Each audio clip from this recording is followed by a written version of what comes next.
Pretty eyes, pretty thighs, shawty, she a dime. Demon girl, evil eyes, she be telling lies. Today it is my pleasure to interview Dr. Eric Verdin, the CEO of Buck.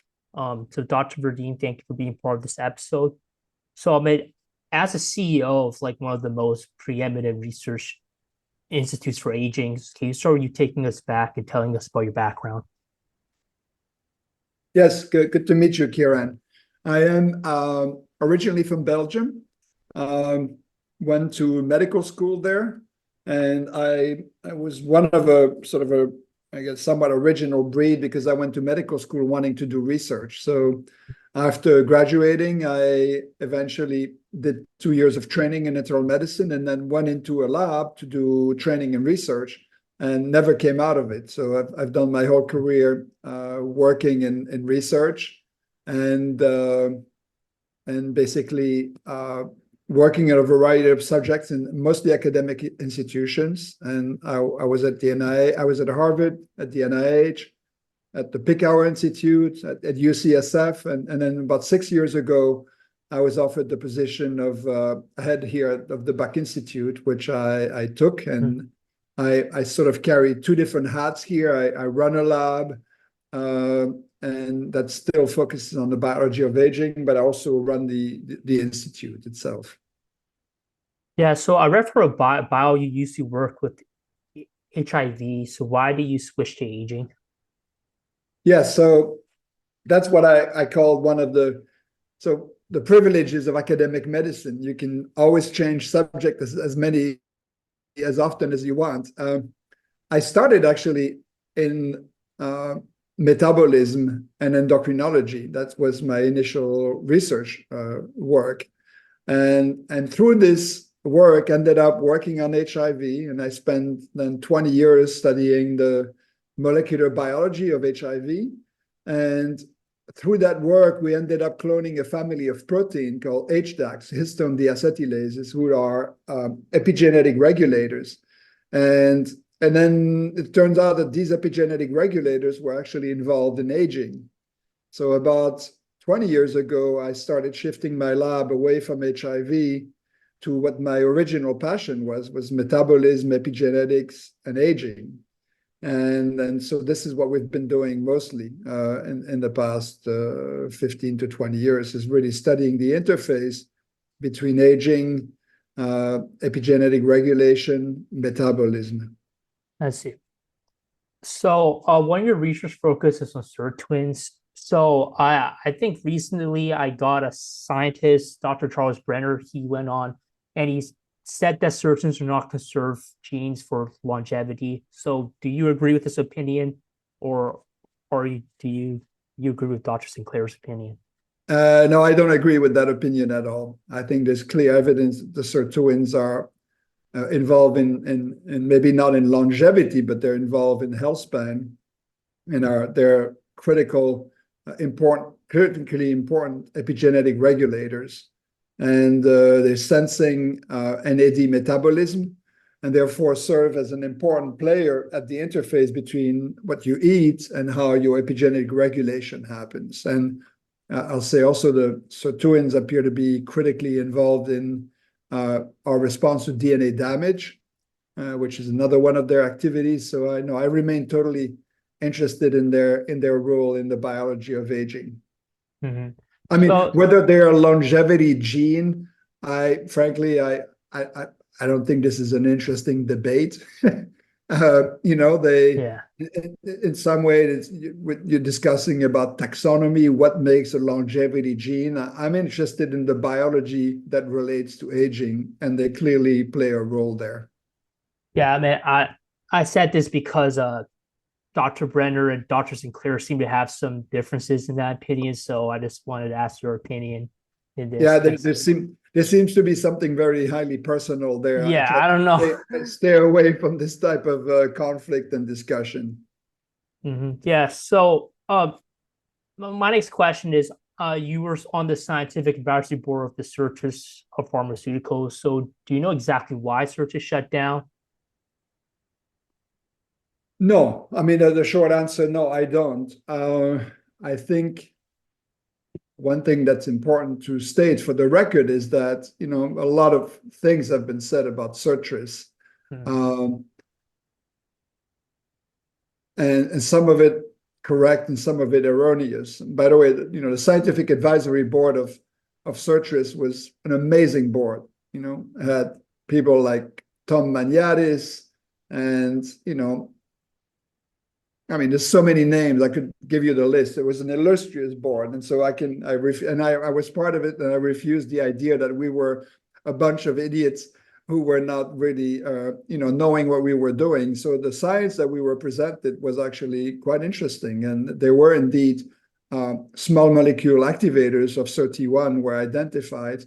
What was the downfall of the company was the lack of clarity of where this could actually be truly helpful. And so from what I understand, I mean, the difficulty in the company was not when they were purchased by GSK was not that the science was not correct. There was more, what are the indications for which you're going to use these molecules as therapeutics? And I think that wasn't clear, and I believe it is still not. It doesn't make the sirtuins any less interesting, in my opinion. So, it is a follow-up question. So I know Dr. Brenner and Dr. Sinclair were also on the board. I want to ask you this because this is, you know, it's also kind of a lead up to his episode. Did you witness any type of arguments between both scientists, Dr. Brenner or Sinclair, or there was any clear arguments? Do you ask? Well, I'm not sure you understood your question. Like, you know, I know during the scientific advisory board, you may have meetings for the board, right? Did Dr. Brenner and Dr. Sinclair have any like arguments during the meetings?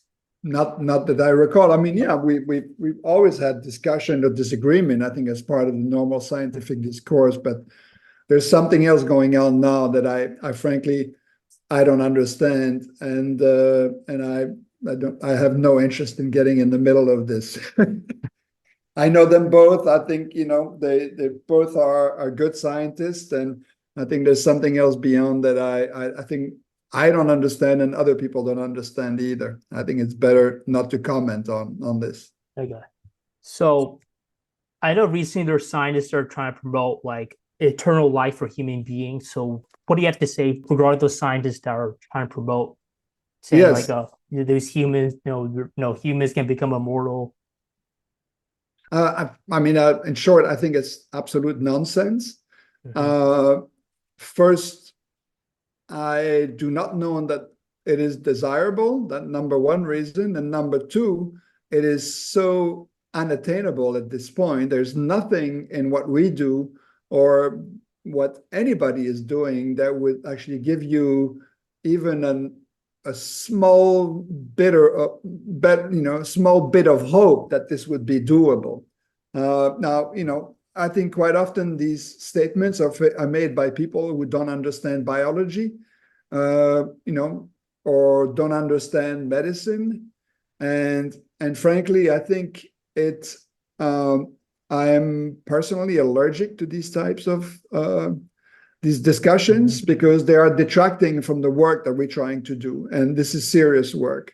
You know, it's part also. It just puts us in the realm of the fountain of youth, and you know, there's a history of humanity for the last 2,000 years of people promising eternal life. And I don't think this is a place for the longevity space to be in. And frankly, the whole world, you know, don't die or immortality and all of this nonsense has no place in a scientific discourse. That's my opinion. I see. So I know another research focus is on ketone bodies. So first of all, what are ketone bodies and how are they related to aging? Yeah. So ketone bodies are a metabolite that our body makes when we are fasting, and we make this metabolite from fat. So when you're fasting, the fat is liberated from the liver, from the adipose tissue, fat tissues, goes into the liver, and it's transformed into these ketone bodies. And they play a role as a form of energy. So when you're fasting, they are utilized by really unique tissues, in particular the brain and the heart. And so we have been interested in them for a number of years.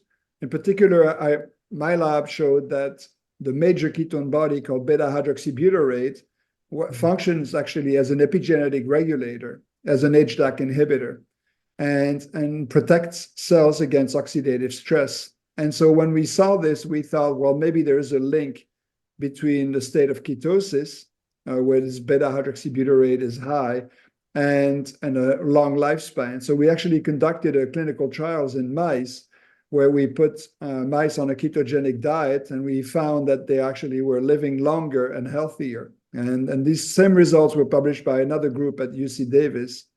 And so this is how the intersection between aging and ketone bodies was made initially. Let's see. So I know we've heard of ketogenic diet. So can you talk about what someone with the ketogenic diet would eat? Oh, I see. So to enter ketosis, so there are multiple ways to enter ketosis. One way is actually some dietary and some experimental, or sort of drug related. The simplest way is just to fast. If you fast for 24 hours, but it takes at least typically 18 hours of fasting, you will enter a state of ketosis. The other way, obviously, you can not fast for your whole life, but you can fast episodically. The second way is to actually restrict carbohydrates. If you're eating less than about 15 to 20 grams of carbohydrate per day, that's the equivalent of an apple, for example, and nothing else, no bread, no pizza, none of the other carbohydrates. Okay. You will also eventually enter ketosis. This might take a little longer. The other way is to combine any of these interventions with exercise. Exercise will also promote ketosis. So if you're fasting and exercising, or if you're restricting your carbohydrate and exercising, you're likely to enter more ketosis as well. And then the last way is sort of drug related. And so maybe you refer to these ketone body esters. These are precursor molecules that you can actually ingest that will put you in a state of ketosis, independently of what you're eating or whether you're exercising or not. I see. So I know when people are on this specific diet, some people raise concerns about high cholesterol levels in this diet. So what do you have to say about this? Yes, it's been, there's a subset of people in which you can see lipid disturbances. That's been well documented. What's not been, so first, the ketogenic diet got a bad rap or bad name initially because of Dr. Atkins, who was the first one to promote a ketogenic diet. But Dr. Atkins was also promoting a highly saturated fat type of diet. He was recommending for people to eat eggs and sausage and so on. So I think some of the association in the public's mind between ketogenic diet and high cholesterol comes from that association. That being said, you can enter, you can go on a ketogenic diet that is low in cholesterol. There's a variety of ketogenic diets. And so, but in addition, yes, subset of people show lipid disturbances. What's not clear is whether these lipid disturbances actually are pathogenic. And so, again, we'll need more intervention to really understand this. Yeah, so I have another question. It's about calorie. So when people say I want to live longer, say, all right, so just eat less calories. So does eating less calories play a role in better health and also have the chance to live longer? Yeah, I would agree. It turns out that calorie restriction is one of the oldest intervention that increases lifespan in many species. Not in all. And there's a famous study that showed that if you test many different strains of mice, actually there were mice whose lifespan was shortened. So I think we should make sure that people understand it's not absolutely generalized, but it works in many species. How does it work? I mean, this is really one area in which we've been working for many years, really trying to understand what is it about calorie restriction that promotes health span and lifespan. So I would say yes, and I mean, if you take this story to calorie restriction is in some ways an extreme situation where you restrict calories without malnutrition, and you can clearly see an increase in lifespan. The question that you're asking is a little different, is what about if I restrict my calories from 5%, not 25%, will I see a benefit? I would say yes. And the reason I'd say yes is we know that none of these effects are threshold effects. And we know that if you eat an excess, you're going to become overweight and you will, suffer, again, accelerated aging. That there's clear evidence obesity is linked to accelerated aging. So if restricting your calories by 5% leads you to shed some weight, I would predict that you will be likely more healthy. I see. So yeah, I have another question. I think recently I read something how I think some scientists found that eating dark chocolate can decrease cognitive decline. So do you agree with this? Yeah, actually, there are a number of published studies that cocoa flavonoids are molecules, bioactive molecules that are present at high abundance in fruits and vegetables and including in cocoa. And there is evidence, actually published evidence, that cocoa flavonoids can actually prevent the age-associated decline in cognitive function. And there are actually a number of companies that are selling supplements, without getting into the names, selling supplements that are composed of cocoa flavonoids. So again, I don't think that there are many papers, but there's enough literature suggesting that it might have a protective role. It's sort of like a certain percentage, because dark chocolate, there's like 50%, maybe 60 or 70 or. To be honest, I do not remember. I think if you just search the literature, you will find the original papers. If you're searching cognitive function and cocoa flavonoids, I'm sure you will be able to make your own opinion. It's enough, do I take it? No. Is it enough to, if your family is at risk, is it something that you could consider? I don't think it's going to hurt you, and it might definitely help you as well. Mm-hmm. So, how is immune aging? I know now you're the CEO of Buck. So why do you accept the position 6 years ago? Was there a specific reason? Yeah. Well, I thought it was, why did I accept the position as president at the Buck? Yeah. Why should I not have? It's one way to ask the question. This was an amazing opportunity. I had been running a lab for, now this was for about 35 years. And I felt that I was ready for a new challenge, which is to not only run my lab, but to run an organization.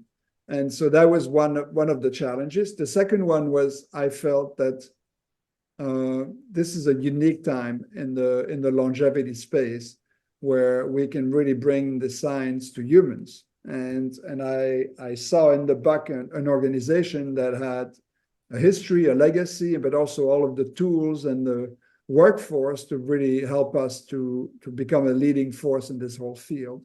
And so this is why I took the job. I see.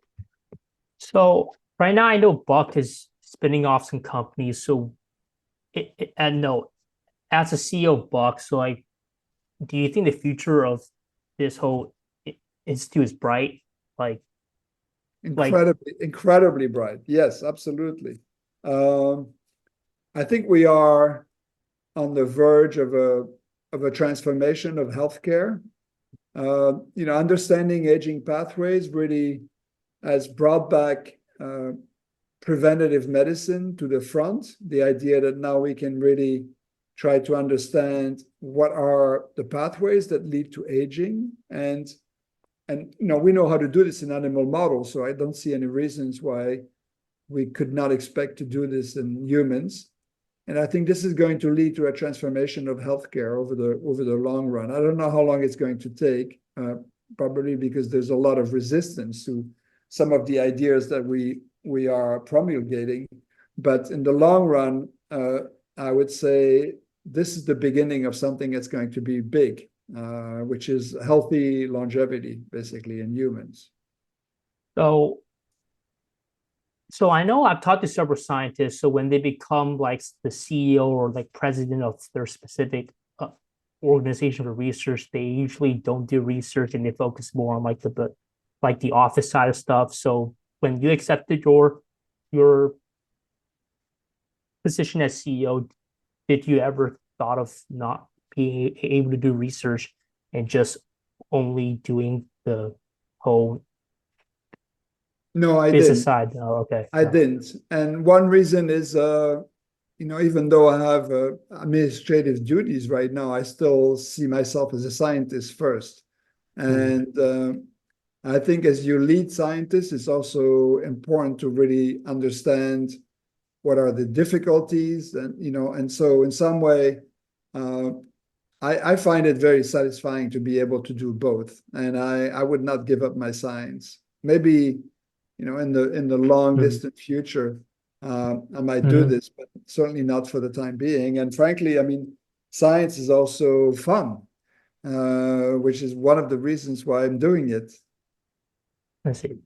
So I know Buck just had their first human trial for the ketone ester. So I mean, I've heard people saying it's really difficult to just fund and also do a trial. So in your opinion, like how hard was it? Hard to do clinical trials? Yeah, like was there a lot of cost problems? Like was it hard like trying to persuade some people to be your subjects? I mean, getting subjects has really not been a problem. We have a waiting list here at the Buck on our website. So we have a lot of people who are interested in doing clinical trials.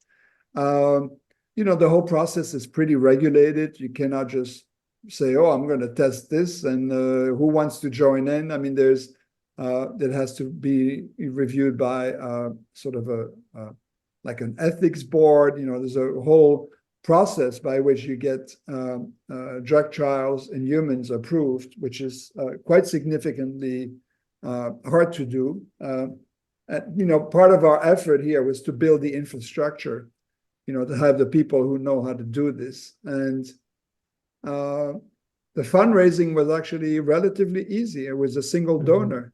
I don't remember if he wants to be recognized, but maybe I'll ask him and just make sure. But it was a single donor who approached us, and he was very interested in supporting the trial. This is a small trial, just to be clear, but it's a significant one for us because it has symbolic value being the first one. I see.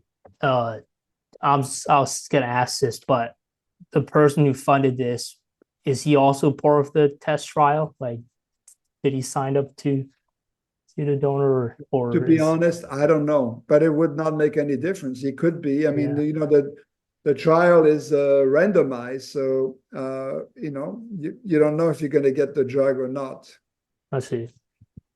So back then you were a consultant for Calico. So no, actually, that's an urban myth. I actually never consulted for Calico. Oh, really? Okay. For some reason, this was written up on a Wikipedia page that, as you don't control your Wikipedia page. I've never consulted for Calico. I've been to one of their SAB, but I've never consulted. I see. Them. Okay. Yeah, there's a lot of just some false stuff. So yes. So my next question is, I think on the news we hear someone in Japan or something is like 120 years old, and I think there's research shows that these centenarians have specific genes that can be passed down to family members. So is it true that like longevity you can live till 120 just because you have some like great genes, or is it some broader aspect? So there are two major forces that determine longevity. One is lifestyle, non-genetic factors, of course, epigenetic factors, but also the second one is genetics, what you've inherited from your parents. And there's been a debate. The reason why this is important, if it was all genetically determined, well, you would live your life and enjoy all of the guilty pleasures, and you would not care about anything. And if it was purely lifestyle, then it would mean that how you live your life has a big effect in terms of your health span and lifespan. And it turns out, for many years, people thought that the relative ratio of the role of lifespan versus genetics was 20 to 80. So 20% genetics, 80% lifestyle. But a recent study by the Calico Group actually seemed to say that the role of lifestyle factors is much higher. It's about 93% according to their paper, and about 7% for genetics. Now, that is true for most of us. So that means for you, for me, and mostly most of the people we know, it's predominantly a question of lifestyle. Where there is an exception to this is that if you today have a member of your family, a first-degree relative who has lived to 100, it's very likely that he or she had some longevity alleles that contributed to this. And so we clearly see an evidence that people who have very long-lived ancestors, parents or grandparents, tend to live longer as well. But it's a minority of the population. I see. So, you were also founder of Aslan Therapeutics, which was purchased by AbbVie. So what was that company developing? That company was working on another epigenetic regulator, P300, the acetyltransferase, and it identified some novel inhibitors of P300. This is work that was done in collaboration with Phil Cole, and the company eventually was acquired, indeed. And by the way, we have continued to work on P300, and we found, remember that P300 is quite often on the opposite side of the sirtuins. The sirtuins are deacetylase, they remove acetyl group or acyl groups, and P300 is an acetyltransferase, so it does exactly the opposite of what the sirtuins are doing. And it turns out that, so if, we think that drugs that activate the sirtuins should be the equivalent of drugs that inhibit the acetyltransferases. And it turns out that one of the compound that was identified by the ITP program to increase lifespan is NDGA, and neurodihydroguaritic acid. And we published a paper, which I think pretty much everybody has ignored, but it's still published, showing that NDGA is a P300 inhibitor, and a pretty good one at that. So I think that's, again, an aspect where P300 is likely to be playing a role in aging as well. I see. So I met recently on the news / the social media. I think there's a tech entrepreneur, you probably know him. His name is Bryan Johnson. He said he's spending $2 million trying to reduce his age. So do you think he's more like, so do you think the $2 million is worth it? Or do you think he's just doing some stunt? I would rather not comment on Bryan Johnson. Oh, do you have a problem with him, or is he? Just prefer not to comment on him. Okay. I mean, the short is that I don't think he's a great addition to our field. So that's pretty much what I have to say about him. I see. Yeah, I know it's kind of hard because there are some people who are saying like, "Oh, this is gonna work," but like it's like, are they telling the truth or not, or are they kind of doing it for stunts? So I think, so yeah, just thank you for kind of clearing it up, because we don't know if he's being a true guy about his supposed aging, I guess.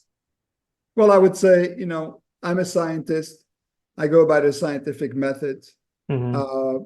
He doesn't go by the same method. So I think there's really not much I can comment on what he's doing. I see. So, I mean, you were also an advisor for Sonivova Ventures. So I know there are already a lot of venture capitalists investing in life science stuff. So what makes us so what makes that, your particular Soniva Ventures stand out from the the other firms? Oh, I mean, it's just very hard to say. I have not been involved in Sofinova Venture for quite a while, so I think it's. And frankly, I don't know what they're up to right now, so I cannot speak about what Sofinova Venture is doing.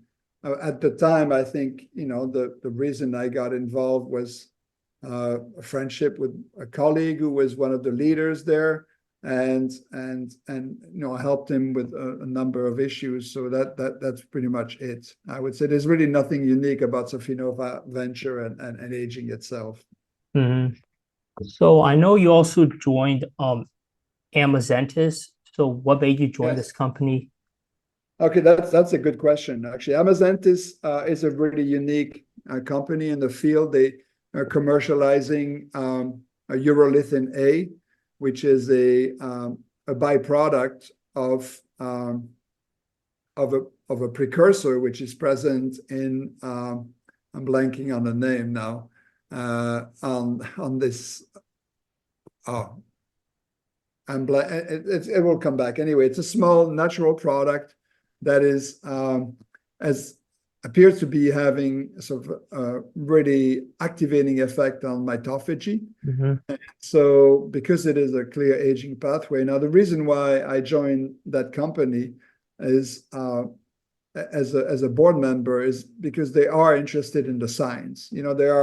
We see right now a proliferation of companies that are selling this supplement or that supplement, and they all would want you to believe that it's going to solve all of your problems related to aging, but none of them are willing to invest in proving the efficacy of what they're doing. And Amazentis is doing this. So they've been conducting clinical trials. We've collaborated with them on some of these clinical trials and really addressing, demonstrating the biological effect of what they're doing. Of course, what they cannot do is to show and demonstrate that these effects have an effect on lifespan.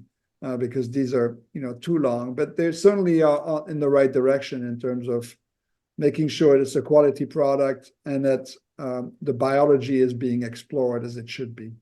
Mm-hmm. So I've heard many people say that if you take turmeric, it can also help with skin wrinkling. So, as a aging expert, do you think taking more turmeric can help people with longevity? Turmeric is another one of these. I believe the primary compound is curcumin in turmeric, and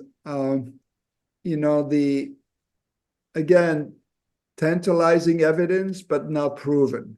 One of the problems with many of these compounds is the fact that they can have effects in the laboratory setting, but a big problem from what I have heard is absorption. And unless these products are sort of prepared in a way that increases their bioavailability, many of them actually not even absorbed. So if you think about turmeric or curcumin, I think I would really explore what is the product coming from, how is it presented, is it liposomes, is it made more bioavailable, and so on. And then, again, with the limitation that we don't know no demonstrated effect in humans. And this is, again, we're going back to Amazentis. I think we need companies or scientists in the space to document the effect of those and to prove that they indeed have a biological effect. Mm-hmm. So I know I'm just going to go back to a point with Topo, how Buck is spinning off two startups. So do you think Buck's going to become like a startup accelerator?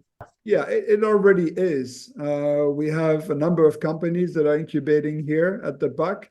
And I think I should say also that if you think about, I view this as part of our mission. So the commercial aspects, by many academic institutions would actually frown upon the commercial aspect. They would say this is not what we do. I really view the Buck as an integrated organization that actually promotes and helps companies that we think are doing things in the right way in terms of commercializing these discoveries and helping them to become, available in humans. So yes, I think in the future we will remain, actively involved in the commercialization of our discoveries and possibly in helping discoveries from others of entering the field. So it is, I think, for me, I view really this part of our mission. Mm-hmm. So I know one star was BHB Therapeutics. So where does the name BHB come from specifically? BHB is one of the ketone bodies, and so it is normally made by the liver from fat, as we discussed earlier. But obviously the BHB that we are in the process of developing as a potential supplement is actually synthetic. I see.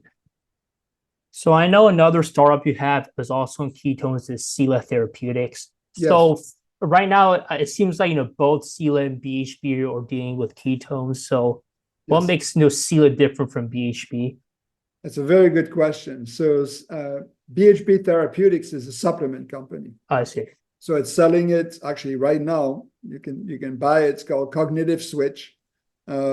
It's available on Amazon. You can buy it anywhere you want, and it's being sold as a ketone body ester that promotes ketogenesis. And if you consume it, within 30 minutes you will enter ketosis, as if you had been fasting probably for 36 hours. Oh, okay. And it should last about 4 to 5 hours. We call it Cognitive Switch because it is what you will feel is an effect on your brain. So it's almost like a stimulant type of effect, even though it does not interfere with sleep. So the second aspect of the ketone body is really to develop them as therapeutics, like drug-like. And so that's why we created Sela, which is taking another one of our ketone body esters and testing them against a number of diseases using a pharma model, doing clinical trials, versus the ketone body esters of BHB have been recognized as safe. It's an appellation from the FDA called GRAS, generally regarded as safe. The other one is a true drug, which means full recognition by the FDA and hopefully reimbursement by insurers and so on. And obviously, Sela is involved in sort of a larger, more complicated process than simply selling it as a supplement. Mm-hmm. So I want to get some fun questions. I know you do some racing cars for fun. So yes.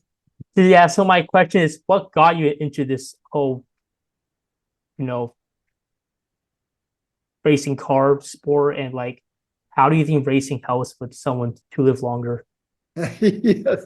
It's two very good questions. How did I get into this? I grew up as I said, in Belgium, in the town which is about 20 minutes from one of the most famous tracks in the world. It's called Spa. If you're watching Formula One, when there's I think Austin has one. I don't know. Watch the Austin F1. We have one right here downtown or something. In Austin, yeah, absolutely. Have you been to the track? No, I have some friends that went. They said it was really fun, but I don't know. Yeah. Maybe next year. I might race there next year. Oh, really? Because my car was eligible to race.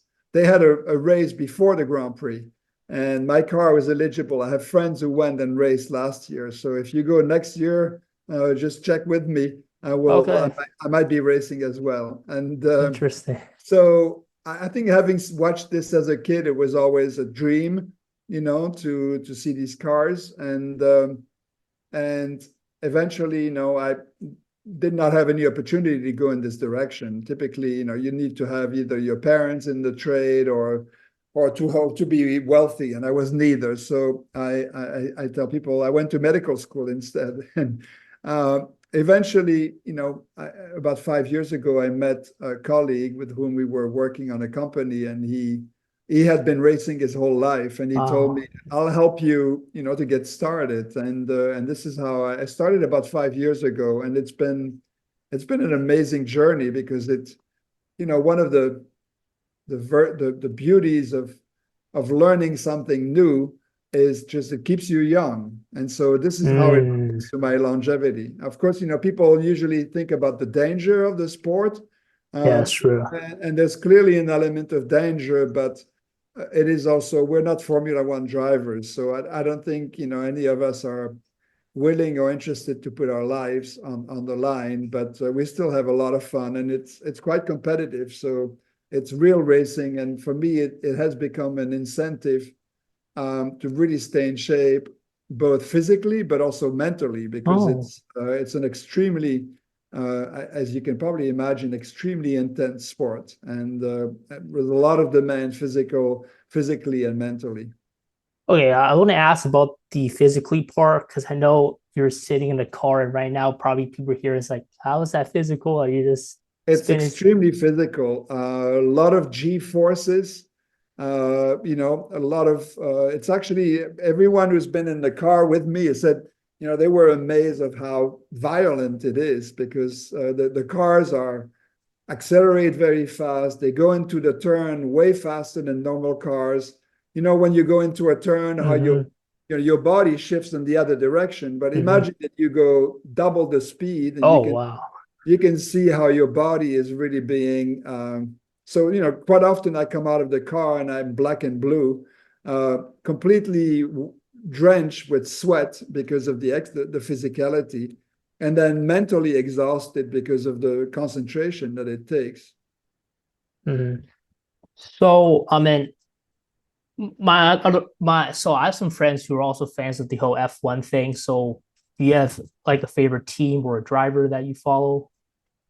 Yeah, I'm partial to the Ferraris, and that's probably because I grew up at a time when, in the 70s, 60s and 70s, when the Ferraris were, it's one of the oldest car makers in F1, and one of the most prestigious.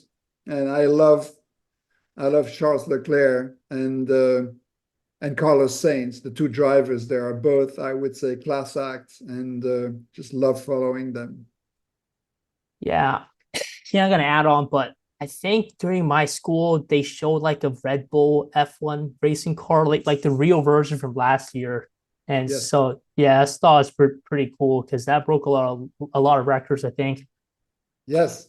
I drove a Formula One car actually the last 3 years, several times. And it is the most amazing car you can possibly imagine to drive. So what tracks have you raced in specifically? Like, I know you said you've been a lot. Formula One, I drove it in the south of France at a classic track called Paul Ricard, which is where the Formula Ones go during the championship. But otherwise, my racing here is at Sonoma, which is actually about 20 minutes from the Buck Institute, so it's perfect. And then there's another track about near Monterey called Laguna Seca, which is also a classic track in the US. I see. So is there any advice you would give to students who want to become scientists or entrepreneurs? Yes, I would say follow your passion. So one interesting aspect is quite often when I have 3 kids and we talk about, how do you choose your career? How do you go in one direction or the other? And my advice to them is always never think about the money, because the money is never, the money becomes a consequence. If you do something in which you are passionate, if you do something for money, quite often you're going to be working, and working is painful. I have always followed my passion, which means I have never worked a day in my life. It's always been fun, interesting, exciting. And then, the money comes then as a consequence. If you're good at what you're doing, people are going to be interested in working with you. So I would say identify your passion, and then give it all you have, and be courageous. Don't follow the crowds. Just do something new and different. Mhm. All right. Thank you, Dr. Verdin, for being part of this episode and giving me the opportunity to talk to you so people can know more about your insights into aging and also a lot of. My Thank you. pleasure, and congratulations for doing this. Where is the podcast available?